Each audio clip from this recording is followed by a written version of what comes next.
Good morning, dear student. How are you? I hope you all are well. Today we are going to start our new chapter, and the name of the chapter is Force and Pressure. Now, let us begin with the word force itself. What is the meaning of force? Force का मतलब क्या होता है? हम जब किसी भी object के ऊपर अगर हम कोई एक्सटर्नल प्रेशर डालते हैं या एक्सटर्नल हम लोग कोई दबाव डालते हैं जिसके वजह से वो ऑब्जेक्ट क्या होता है, मोशन में आता है, तो हम कह सकते हैं कि हमने फोर्स लगाया है. फॉर एग्जाम्पल आप ये समझिए कि एक फुटबॉल रखा हुआ है, ठीक है. तो ये फुटबॉल अपने आप से मोशन में तब तक नहीं हो सकता है जब तक इसे कोई किक ना करे.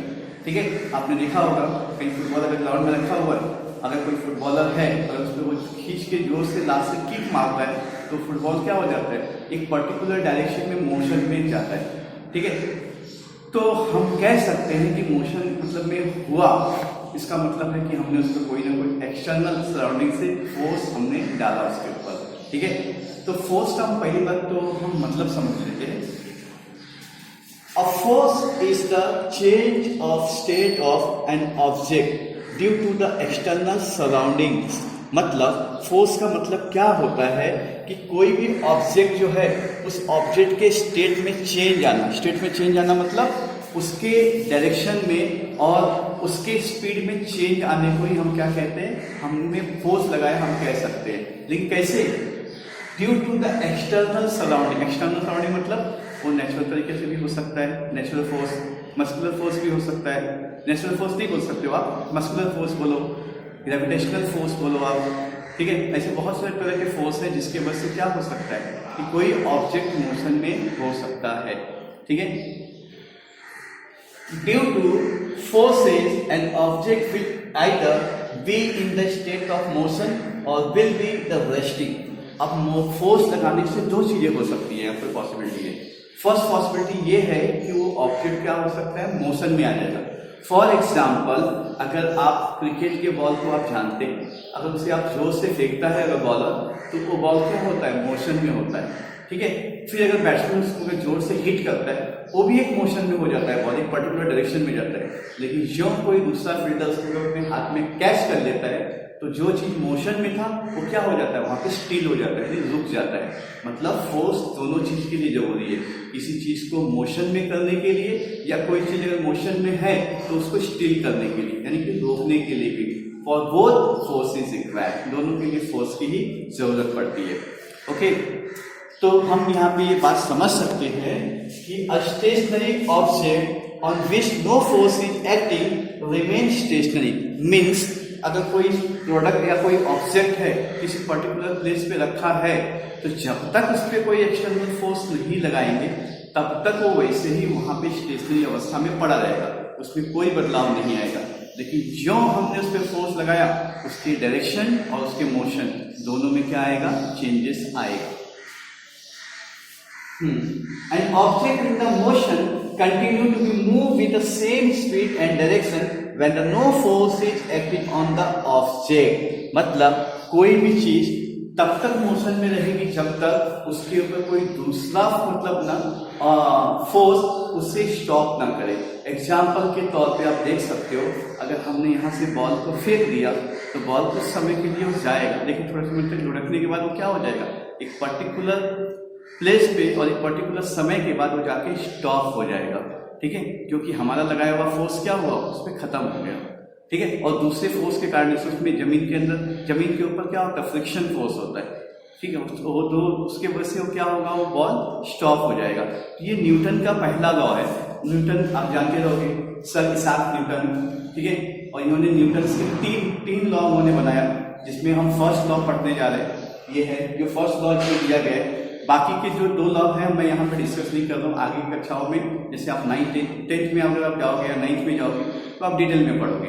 आप पहले इतना ही समझ लीजिए कि न्यूटन का फर्स्ट लॉ है कि जब भी कोई अगर ऑब्जेक्ट स्टिल है, ठीक है, तो वो अपने आप से तब तक एक्टिव नहीं हो सकता है, तब तक मोशन में नहीं हो सकता है जब तक उस पर कोई एक्सटर्नल फोर्स अप्लाई ना हो. तो this is the first law of the Newton's, okay, of motion. Motion का एक पहला लॉ है न्यूटन का.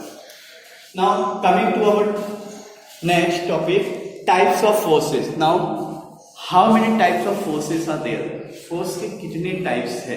Basically there are two types of forces, first one is a contact force and second one is a non contact force. अब contact force क्या होता है?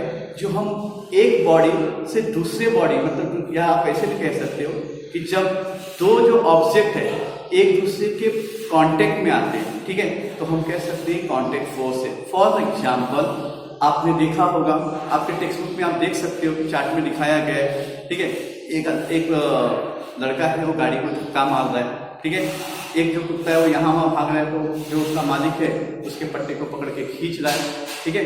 तो आप इसमें देख सकते हो कि गाड़ी को धक्का मारना, उस कुत्ते के पट्टे को खींच करके अपनी तरफ खींचना, ये सब में हैंड से और उस पट्टे का डायरेक्ट कांटेक्ट है, गाड़ी और हैंड का डायरेक्ट कांटेक्ट है। मतलब यहाँ पे जो फोर्स हम लगा रहे हैं कौन सा फोर्स है? डायरेक्ट कांटेक्ट फोर्स आप बोल सकते हो या तो कांटेक्ट फोर्स बोल सकते हो। मतलब ऐसे फोर्स जिसमें दोनों ऑब्जेक्ट एक दूसरे के टच में रहते हैं, ऐसे भी आप समझ सकते हो।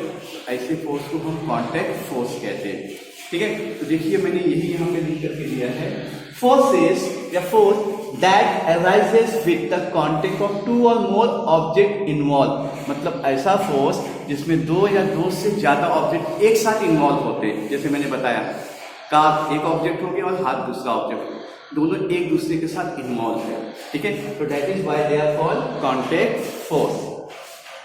एग्जाम्पल है इसका muscular force and frictional force. Muscular force जैसे हम अपने हाथ पैर से जो काम करते हैं, ठीक है, तो डायरेक्ट उसमें कांटेक्ट होता है। जैसे फुटबॉल और पैर का डायरेक्ट कांटेक्ट है, हम जैसे फुटबॉल प्ले करते हैं, ठीक है।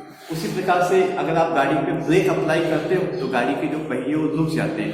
क्यों? क्योंकि गाड़ी के पहिए का और जो अर्थ का सरफेस है दोनों के बीच में फ्रिक्शनल फोर्स होता है और डायरेक्ट कांटेक्ट होता है।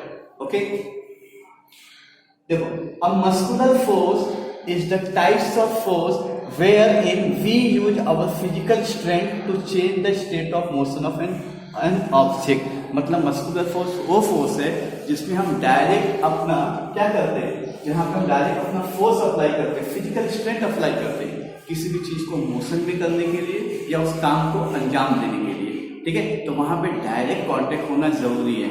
जैसे अगर मैं आपको कहूँ कि मुझे एक लेटर लिख कर दे दीजिए, तो पेन का आपके हाथ के साथ डायरेक्ट कांटेक्ट होगा, ठीक है, तो ही आप लिख पाओगे, इसके बगैर आप लिख नहीं पाओगे। ओके, तो this was all about contact force. Now non contact force.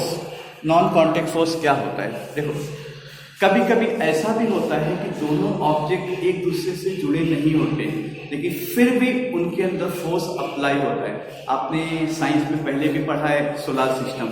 Solar system में सेंटर में कौन है? सन। लेकिन सन के चारों तरफ जितने भी हेवनली बॉडीज है वो उसके तरफ रिवॉल्व करते हैं। किसके वजह से रिवॉल्व करते हैं? You know better, gravitational force, जो कि दोनों के बीच में डायरेक्ट कांटेक्ट नहीं है, फिर भी वो दोनों एक दूसरे को क्या करते हैं? अट्रैक्ट करते हैं, ठीक है, और एक दूसरे के ऊपर फोर्स अप्लाई करते हैं। तो देखो यहाँ पे डायरेक्ट कांटेक्ट ना होते हुए भी ग्रेविटेशनल फोर्स उन दोनों के बीच में क्या कर रहा है? उन दोनों को कांटेक्ट में लेकर के आ रहा है। सिमिलरली आपने ऐसे भी पढ़ा कि अगर कोई भी चीज ऊपर फेंकते हैं तो डायरेक्ट वो जमीन पे आता है। क्यों? क्योंकि अर्थ के अंदर ग्रेविटेशनल फोर्स होता है और सभी जो ऑब्जेक्ट को अपनी तरफ खींचता है। ये तो रहा फर्स्ट एग्जाम्पल। आपने सेकेंड बहुत अच्छे से एग्जाम्पल देखा है, मैग्नेटिक फोर्स। मैग्नेटिक आप जानते हो, चुंबक। आप देख सकते हो, घर पे भी आप लोग एक्सपेरिमेंट कर सकते हो। अगर आप कोई लोहे के ऑब्जेक्ट को रखो और चुंबक उसके चारों तरफ घुमाओ, आप देखोगे कि वो जो लोहे का ऑब्जेक्ट है, ठीक है, वो चुंबक के डायरेक्शन के हिसाब से वो मूवमेंट करते हुए आपको दिखाई देगा। आप लोगों ने बहुत सारे लोग ने प्रयोग करके देखा भी होगा। या तो आप लोग दो चुंबक को भी लेके देख सकते हो, एक को नॉर्थ पोल रखो, एक को साउथ पोल रखो, दोनों चिपक जाएंगे। एक को नॉर्थ और दूसरे को भी नॉर्थ रखो, तो देखो दोनों एक दूसरे को रिपेल करेंगे, यानी उनके बीच में कोई फोर्स काम कर रहा है, भले वो दोनों कांटेक्ट में नहीं आ रहे, ठीक है। तो ये रहा आपका मैग्नेटिक फोर्स। एक और फोर्स होता है इलेक्ट्रोस्टैटिक फोर्स। आप लोगों ने बचपन में भी देखा होगा कि पेपर के छोटे छोटे टुकड़े करके और उसे हम किसी बेंच पर रख दें और सूखे बालों पे प्लास्टिक की कॉम को हम रगड़ के नजदीक लेके जाए, तो कुछ पल के लिए वो पेपर क्या होते हैं? उस पर अट्रैक्ट होकर चिपक जाते हैं। यानी यहाँ भी एक फोर्स काम किया, डायरेक्ट कॉन्टेक्ट नहीं हुआ, फिर भी फोर्स ने काम किया। That was electrostatic force. तो सम टाइम क्या होता है कि दो ऑब्जेक्ट जब एक दूसरे के कांटेक्ट में नहीं होते फिर भी उनके अंदर फोर्स एक्टिव होता है। इस तरह के फोर्स को हम नॉन कांटेक्ट फोर्स कहते हैं।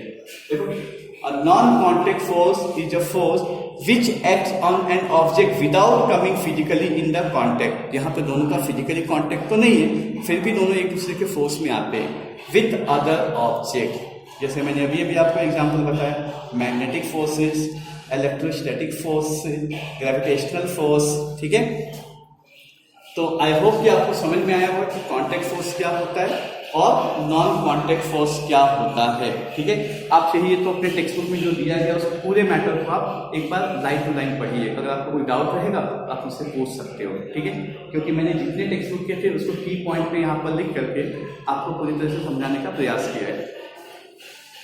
फिर है अपना topic importance of frictional force. Now अभी अभी मैंने आपको बताया कि फ्रिक्शनल फोर्स क्या होता है। फ्रिक्शनल फोर्स का मतलब आप ऐसे भी समझ सकते हो घर्षण, जो घर्षणे से होता है। जैसे आप जब जमीन पे वॉक करते हो ना, तो आप कभी भी जमीन को आप एक्सपीरियंस करके देख लेना कि जब भी आप चलोगे कि आप क्या करोगे, पैर को जमीन के अपोजिट डायरेक्शन में आप दबाते हुए चलोगे।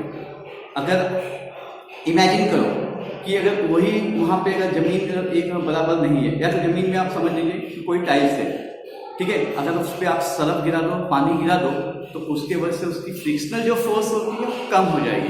तब आप चल पाओगे? डेफिनेटली नहीं चल पाओगे, आप स्लिप होकर के गिर जाओगे। अब सेम एग्जांपल ले लो केले का छिलका अगर कहीं गिरा होता है, अगर गलती से आपके पैर पड़ गई और आपने ध्यान नहीं दिया तो आप फिसल के क्या हो जाते हो, गिर जाते हो। क्यों? क्योंकि अर्थ और आपके पैर के बीच का जो फ्रिक्शनल फोर्स है वो उस केले के छिलके की वजह से कम हो जाता है। ठीक है, और जब वो कम हो जाता है तो आप स्लिप होना चालू कर देते हो, बिल्कुल जैसे आप कीचड़ में स्लिप होकर के गिरते हो। ठीक है, तो कभी भी जो फ्रिक्शनल फोर्स होता है वो अपोजिट डायरेक्शन में काम करता है। ठीक है, तो देख सकते हो आप, all the object in the motion have a frictional force acting on them which is acting in the direction opposite to the direction of motion। आप जिस मोशन में जाते हो उस मोशन का ही अपोजिट डायरेक्शन में काम करता है। जैसे हम पैरों से चलते हैं तो मैंने आपको बताया हम अपोजिट डायरेक्शन में उसको ढकेलते हुए जमीन को चलते हैं। ठीक है, तब हम आगे बढ़ते हैं। एग्जाम्पल देख लो, मूविंग बॉल, जैसे बॉल मूव कर रहा है वो भी मतलब फ्रिक्शनल फोर्स में होते हुए जाता है। और यही रीजन है कि थोड़े समय के बाद बॉल क्या हो जाता है, स्टॉप भी हो जाता है। ठीक है, अगर फ्रिक्शनल फोर्स नहीं रहेगा तो बॉल जल्दी रुकेगा नहीं, वो आगे बढ़ते चले जाएगा।